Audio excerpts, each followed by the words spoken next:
Be lifted high, be lifted high. One. Did you hear that?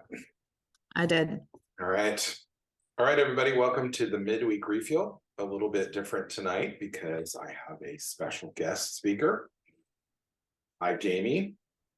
Wow. Hi. I'm a special guest. I haven't had anybody on except for you. So Okay. it's usually just me talking to myself on the computer. That's awesome. Yep. But we thought we'd do this format for several reasons. One is we are getting ready for Jamie's class, which starts on Sunday at 2 p.m. And so we're hoping if you're part of Shiloh that you will join us for that. And so we're kind of working out the kinks here in this particular format, because normally I've been using Zoom, but I've been using it just by myself. So now with another person, we're going to see how this works. So bear with us. So Jamie's doing a class, and it is the Freedom e-course. It's a course that she offers for our discipleship school that is 6 months long, but she's going to be doing it in 6 weeks. So we were just talking about how we're going to get all the topics into those 6 weeks. But one of the things that is sort of a particular characteristic of her class is that it is really generated by the students. And so talk about that, like what kind of feedback as they prepare to come to class, what kind of things do you walk people through in the class? What does that look like for them? Yeah. So, the class basically, a lot of times we will say, the class is for helping mental health, but honestly, it's really just for helping life. Like anybody can take this class. And if you have mental health, it's great. Mental health issues, it's great. But honestly, it puts everybody on the right track. And so what was the question again? Now I lost my thought. Well, what kind of interaction are you looking for from So the class is super interactive.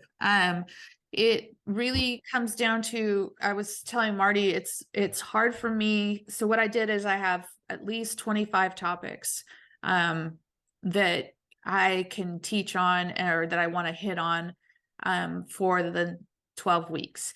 But sometimes certain groups of people are ready for something at one time, and sometimes they're not. And sometimes they already have a concept, and sometimes they don't. It depends on the group. So, and because this really is a class that is geared towards whom I'm talking with. So, usually the first session of the class goes over how to hear God's voice and who's talking to you. And, are you hearing from the, demonic, yourself, or God? That's generally the first class. This time I'm going to do it a little bit differently, but I could be in a room with people and that topic may be a non-issue for them. Like, so, I may say, who's talking to you? And you might be able to rattle that off like nobody's business. Or I may be in a group and, that might be the first time that they ever actually even understand that there are different things that are talking to you and how that works and what it does to you. Mm-hmm.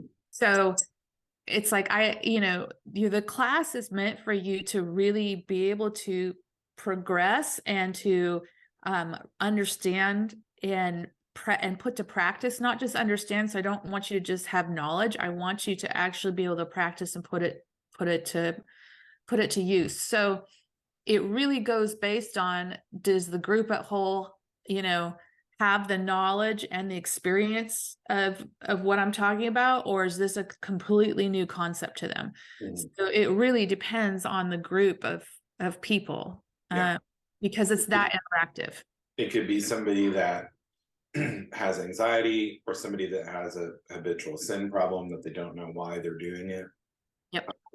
It could be somebody that has a problem with sleep, or I don't know. I'm just trying to think of different things that we've dealt with before. It's literally anything. So I think that probably what most people don't understand, and I didn't even understand until pretty recently, is that our our bodies, the way that we react to things is actually anxiety. So I would say, like, a lot of people would say, well, I don't have an anxiety problem. I mean, I wouldn't say that because I know that I do, but someone like you would say, I don't have an anxiety problem. And I would say, you don't have anxiety disorder. That's correct. You're not a person that has a high enough level of anxiety all the time that you have to do, have to go seek medical help or something like that. But what I will say is that every problem that you have actually manifests itself through some anxiety. So really, honestly, everybody in life actually has an anxiety problem. The higher your anxiety goes, the more you start to lose it. So whatever that looks like for you, I will just, I was just going to say, for me, in our early years of being married, I had anxiety over my body, over feeling like I had a fear of death. And so it manifested as I didn't need to be on medication. I just had to learn how to think differently and understand where that was coming from. Well, but even so, even the simple things of like, why did I lose my temper? Right. Why did I, so it's like, so it could have, like, in your mind, you would be thinking, this has nothing to do with anxiety. Because it's not presenting itself as like anxious. Yeah. But what I could, what we will show you, what I will show you is that, you have a certain level of living that your body's used to living at. And it's a certain anxiety level. Really, what your body was created or what it's looking for is safe. Mm-hmm. So everybody is looking for the safe thing. Mm-hmm. So it's the reason why, like, when you walk into a room and you sit somewhere, you're not thinking about this consciously, mm-hmm. but you actually found the safest place that you could think of, that your body felt good, and that's where you went and you sat there. Right. So, and a lot of times it can be habitual, like, you have some people who are always backseat, people, or it's why people in church get so upset when after a while when you take their, it's like somebody's sitting in my chair. Mm-hmm. Like, because they actually, it's not because they want to claim it, it's because that chair in that room feels the safest to them. Yeah. And so, for some people, it's like the front row feels the best for them. For some, so you actually live your life based on where I feel safe. When I walk into a room, I will talk to people who I feel safe with. Mm-hmm. I'm not consciously going, who feels safe to me? And then I go pick them out and I go talk to them. Yeah. But it's subconsciously, that's what's happening. Mm-hmm. So the safer you feel, everybody has a certain level. So this is the part where, we always joke, someone like you, you don't have real highs or lows or anything like that. You're just kind of pretty steady. Mm-hmm. So, someone like you probably lives in an anxiety level of like a 2 or 3, someone like me lives in an anxiety level of probably 4 or 5 in general. And that's me doing well, when I, a person that has anxiety disorder or bipolar or some of those things, those added mental health things, will automatically, we continuously live our lives a little bit higher than anybody else does. Mm-hmm. It's part of the nature of what it is. Yeah. So, you live at a certain level, and then when something disrupts your system, whether it's, it could be something as simple as you get sick. And, when your system's disrupted, it actually builds anxiety in you. You don't see it as it's building anxiety in me. Yeah. Like, I am starting to not feel good. And when I don't feel good, I have a shorter way, a shorter lid. I blow my lid a lot faster. I don't, it's like, and we would go, well, it's because I don't feel good. And it's like, yes, it is because you don't feel good, but as your body's reading it, your body is reading it as anxiety. Right. This is anxiety. So really, I teach you a lot of how to, what produces that, and, what counter produces that, and just how all those things work, and how the body, soul, and spirit, how does the spirit realm work in that? How does your body fit into that? How does your soul fit into that? And Yeah. yeah. Which is part of our story, because we were talking earlier about, your dad went through a nervous breakdown when you were born. Yep. And has had anxiety his whole life. And I know for us personally, we attacked this spiritually entirely to begin with. Yep. As a Christian, we look at, okay, well, God has all the answers, so it must be in scripture, or it must be in worship, or whatever. And it's not like it didn't have an effect, but what you're talking about really has been the key to breakthrough, is understanding that you are a 3-part being, just like God is a 3-part being. Yeah. And that those 3 parts need to be healthy, where we've been taught in the church that your body isn't important, only your spirit's important. But maybe speak to that a little bit, Totally. that. Yeah. So there's a huge difference. So I will just say, this week for me, somebody texted me and said, "How are you doing? And how can I pray for you?" And I texted them back and I said, "Honestly, this week for me, I'm having a hard week, but it's in the air." And in the air for me means that in the spirit world is loud. It's, I am, working through anxiety feelings. And then if those ones go away, then it's depression feelings. And if those ones go away, then it's back to anxiety. It's not something it's not actually something that I'm creating, although there are certain situations that are surrounding me that will trigger that. But when it's a spirit world problem, it just becomes like on steroids. So it's like something that really shouldn't be sending me into this much anxiety or this much panic or this much thought process sends me to that. And, I use this example over and over again, and it's just because everybody has been through it before. But, with COVID, COVID was, COVID was a physical problem. That also had a spiritual compounding note.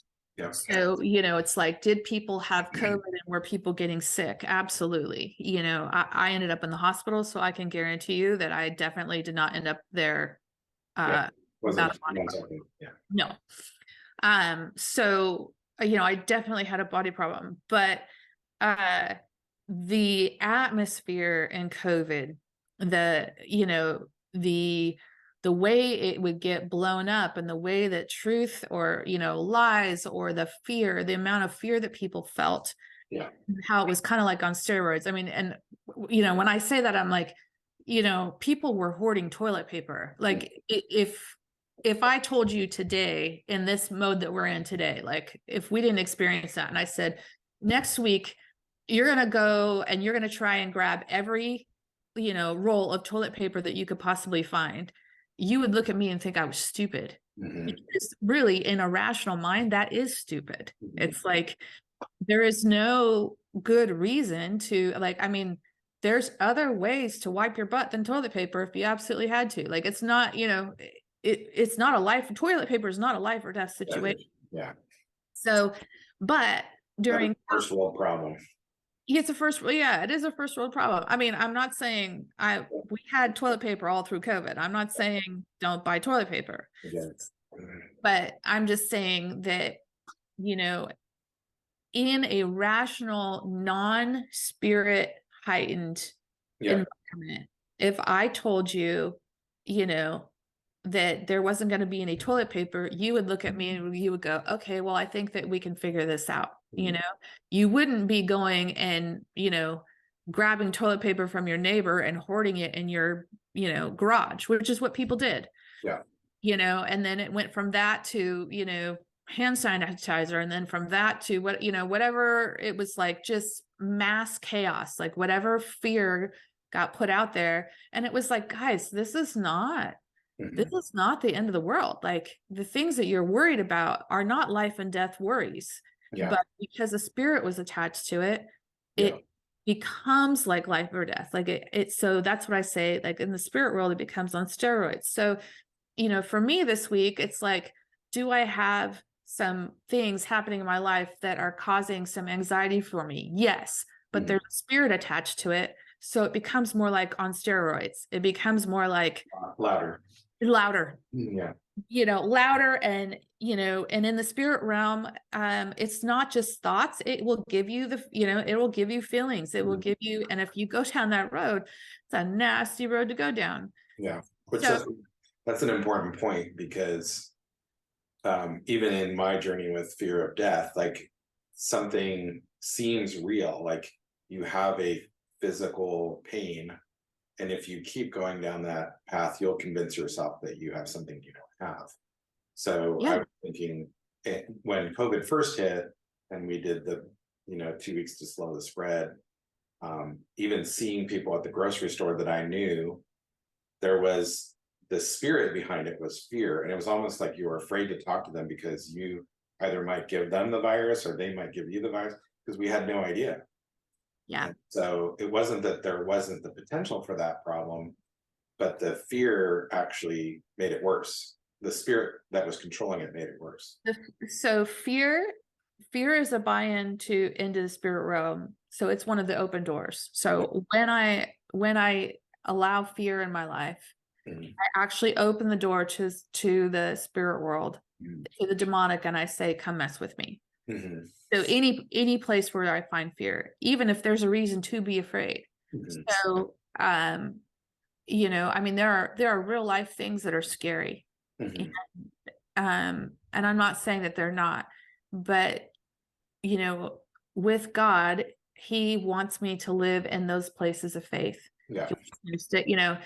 I was reading on Facebook the other day, and it's true, I, from what I've heard from people who are scholar people who aren't me, that 365 times in the Bible it says, do not fear. Don't be afraid. And they always say, that's for one for every day. Yeah. And so fear's a real natural, normal problem. And we're not talking about, I want my grandson to be afraid of touching the stove because that keeps him from being burned. Yeah. So we're not talking about, I want you to be afraid of, walking out in front of a car. Why? Because I don't want you to get hit by a car, so there's a healthy side to, there's some healthy sides to fear. Some of it keeps you safe. And that's, that's the scary thing when Malachi runs around and he doesn't have that concept of like, hey, if I step off this thing, I may break my head open, so we're all running around trying to keep him from killing himself on accident, Yeah. So there is a healthy side to it. So we're not talking about that side, but, but life is full of unknowns, and, my job is to stay in that place of faith. But when there's a spirit attached to something, it becomes overwhelming. So it takes the, in your example of, when you were afraid you were going to die, you literally would wake me up at night and you'd be like, I think I'm having a heart attack. And I would make you mad because I would kind of go, no, you're not. And I'd roll over and go back to sleep.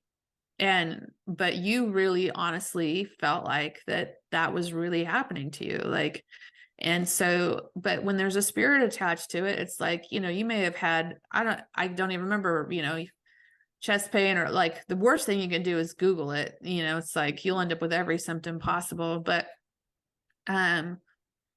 you take that, and when you take that thought, and when you add a spirit to it, it makes it really hard to get rid of. Yeah.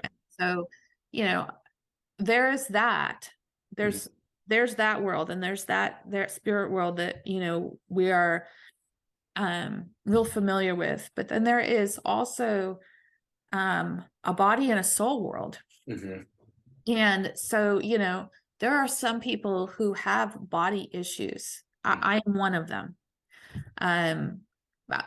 genetically, I was handed a personality and a genetic makeup of someone who has higher anxiety. So, and if you meet, you can just tell by the difference between meeting you and meeting me. Mhm. It's like, when you meet you, Marty is calm, he's, relaxed, and that's his normal state. Like, and people will say when they meet me, it's like, you're intense. Mhm. I'm like, I don't walk into a room like Mhm. my intention to be intense, just Yeah. like you don't walk into a room with your intention to be, laid Yeah. back. It's just like that. It's part of the way I'm wired. Yeah. So, you take that, and that's not a spirit thing. That's not a soul thing. That's just like, hey, this is how I'm connected. It's the driver. I'm a very self-motivated person. You don't have to work real hard to get me to do anything. But that comes at a cost for Mhm. me personally, because in my life, my body runs at a higher anxiety level. Mhm. And a lot of times without some medical help for me, Mhm.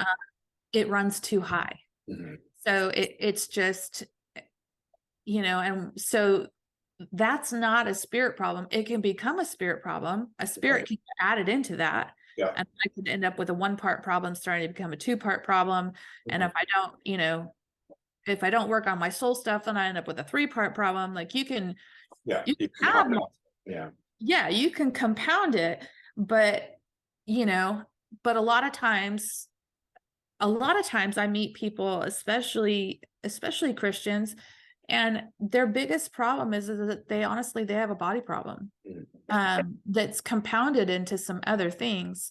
But they're not sleeping, they're not taking care of their body correctly.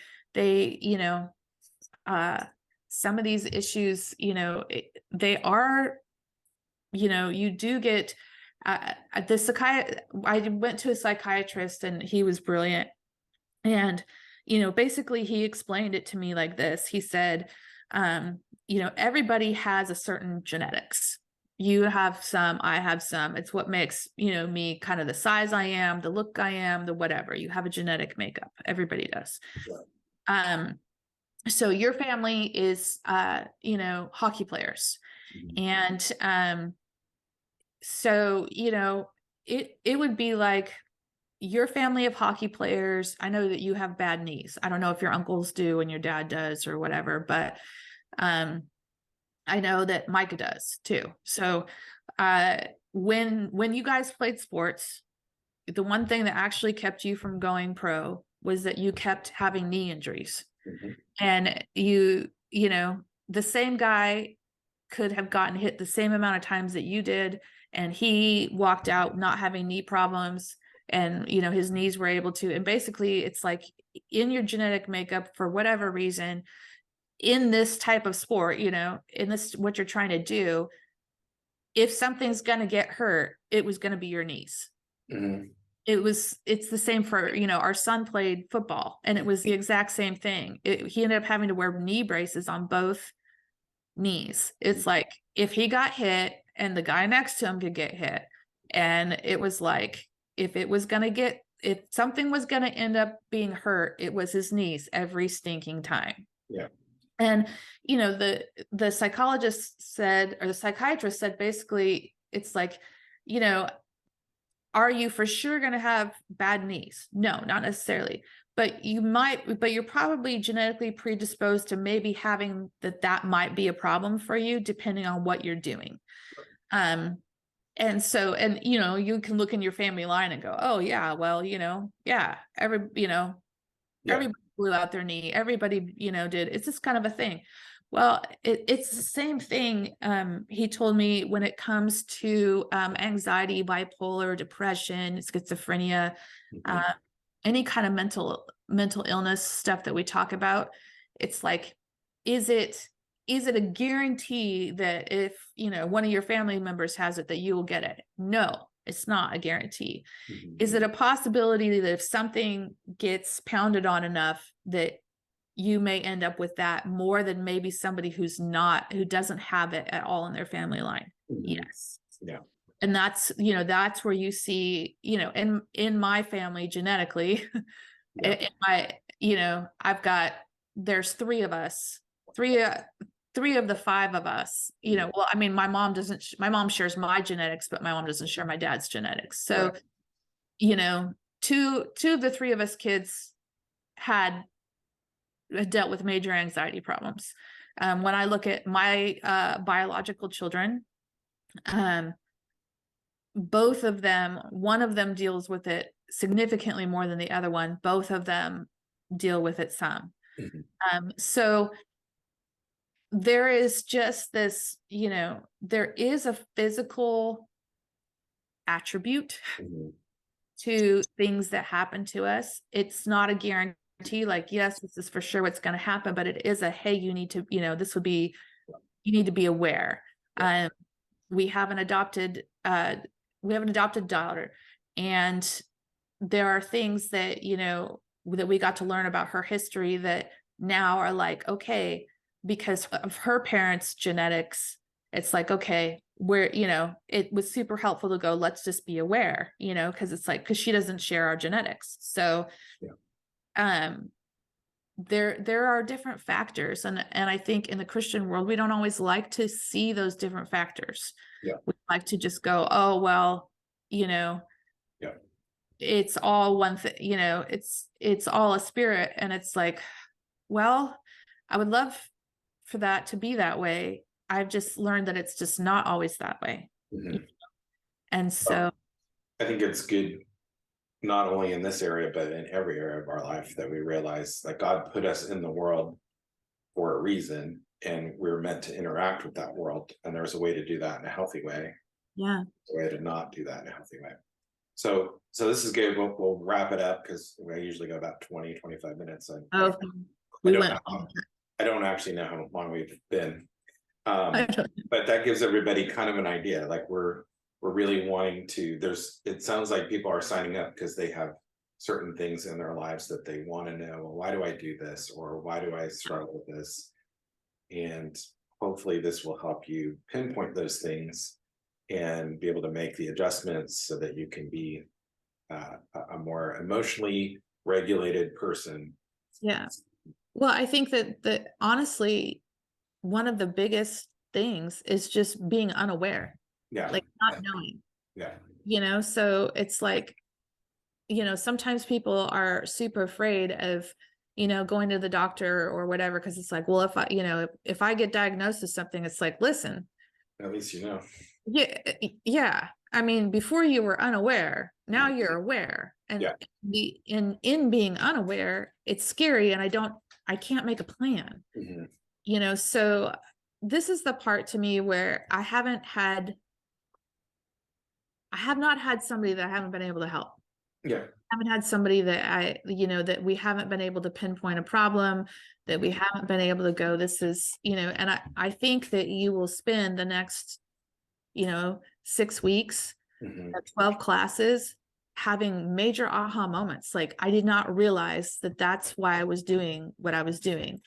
And, so I'm really excited for that, because I want to see people, do well. And I want to see them get over, the areas. And I want to see, people be successful. I love watching people who have mental health issues become really successful. And I think that I've had a really high rate of success in that area. So, and mental health is probably one of our biggest problems that we have right now. It's huge. It's huge. And so, I'm really excited to be able to help, but it's like, you don't have to have a diagnosis of you don't have to have anxiety or that can be anything. So along those lines, if you're in Humboldt County, you can join us live at Shiloh Family Church. The class is Sunday at 2 and Tuesday at 5, and I think we're thinking about 1.5 to 2 hours each time. Probably an hour and a half. I mean, my guess is that I want to have about 45 minutes of teaching-ish in there. Yeah. And when I say ish, I mean because it's always interactive, but I want to make sure you get about a good 45 minutes. Most people can't handle more than 45 minutes of information. And I want to make sure that we leave at least half the class of like, let's talk through, let's make sure that you really understand. So, because I'm going to be giving you concepts and your brain's going to need to figure those things out. Like, how's that going to work? So I want to be able to talk through with you, how this works so that when you walk out of the room, you're not walking out with, all of these, you're not walking out with knowledge, but no way to apply it. Yeah. And we can get real specific with, you can bring up your own personal problems or your own personal stuff, and we can talk through it, depending on how that works. So I want to make sure that we do both, that you get enough teaching, that you walk out with something that, you didn't think about before, but also that you get enough processing time, that when you walk out, you're like, I have a decent idea of how to try this, and part of the reason why we're doing 2 classes a week is so that you really get the opportunity to try something. I'm hoping that between Sunday and Tuesday, you take whatever Sunday's topic was and you try it a couple times, and maybe you have some great, wins, maybe you have some losses. So on Tuesday, when we come back in, you're like, hey, I tried, this is what we're working on. I tried this. Yeah. So along those lines, be prepared, because sometimes when other people are sharing their issue, we kind of tune out, but I would encourage you to listen to their process so that you can learn. You might pick up a tool through their process, even if you don't have the same problem, that will help you with your problem. So that's well, and what I will try and do too is I will try and keep people's stories to, like, tell me what your story is, so it doesn't turn into be 25 minutes of, I do this enough with enough different people that, I won't be rude about it, but it's also, there is, there's a bunch of people in class, or, if one guy keeps sharing, like, okay, we got to shut that down.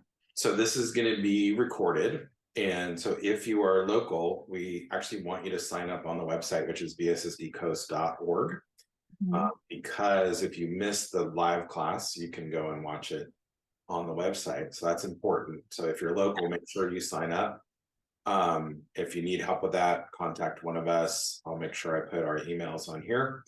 And then online, if you can't be at a class, can't join us during the class live, you can always watch it. It'll be recorded. I'm going to try to get it up there as quickly as I can, hopefully by the next day, so that if you missed a class, you can catch up pretty quickly.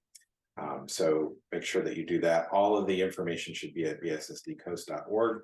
If you've signed up for class, I'm going to shoot out the Zoom link so that you can join us via Zoom.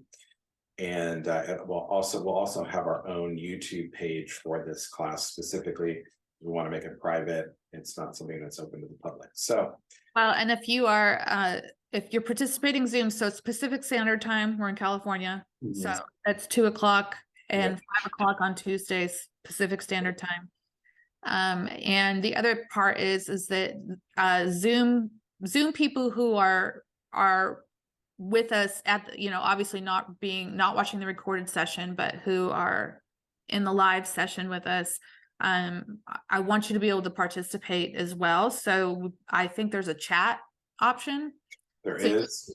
Yeah. There also, if you aren't watching it live, you can always email us with a question that we can maybe bring up at the next session or whatever. Yeah. Well, there's just, I want to make sure that people understand, if you are watching live and you have a question, we're going to get a question. Yeah. So it's not just the people who are live in the room. It's, if you're there and present, and then if you are watching it recorded and you have a question, then that's also, I'll have you email me. And that's something that I can bring up in the next class and go, hey, this was what we were talking about. So I really want to make sure that, one of the most valuable things is just being able to, bounce back and talk through. And, everybody thinks that their problem is unique. And I would say, honestly, most of us have a lot of other people's problems. So it's nice to hear. Yep. So, yeah. All right, we're going to wrap this up because we've already gone too long. And I'm hoping, I always have this problem on my computer where if I record it too long, I don't have enough hard drive space. So I'm not being able to save it because it would be a bummer to have to redo this. Okay. So thank you guys for joining us. Thank you, Jaime, for being here. I know it was a little different than we normally do, but I think it was good. And join us on Sunday at 2 p.m. Yeah. See you guys next week. We'll get back to what are we doing? Experiencing God, the book. All right. All right. Be lifted high, be lifted high.